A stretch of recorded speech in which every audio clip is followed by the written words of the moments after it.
শবে বরাতের করণীয় ও বর্জনীয় সম্পর্কে জানতে চাই।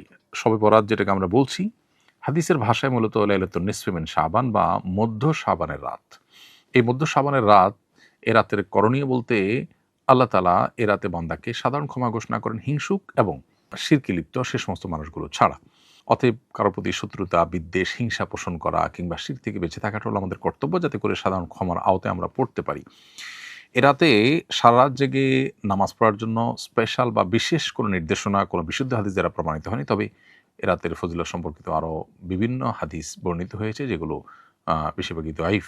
তবে সাধারণ ক্ষমার ঘোষণা সংক্রান্ত হাদিসটা গ্রহণযোগ্যতার লেভেল পর্যন্ত যায়। সেজন্য লাইলাতুল বরাত যেটাকে আমরা বলছি, শবে বরাত যেটাকে আমরা বলছি, যেটা মূলত মধ্য শাবানের রাত হাদিসের ভাষ্য অনুযায়ী, সে রাতের ফজিলত এতটুকু আছে যেটা সাধারণ ক্ষমার রাত। অতএব ক্ষমা লাভের জন্য চেষ্টা করা প্রশংসনীয়। কিন্তু এর বাইরে মন গড়া অনেক বিষয় আছে যেগুলো এই রাতকে ঘিরে আমাদের সমাজে হয়ে থাকে। হালুয়া রুটি থেকে নিয়ে পটকা ফুটানো, আতশবাজি করা, অনেক দিনই প্রতিষ্ঠান আলোকসজ্জা করা হয়। এগুলো আমাদের কালচারের সাথে মিশে গেছে।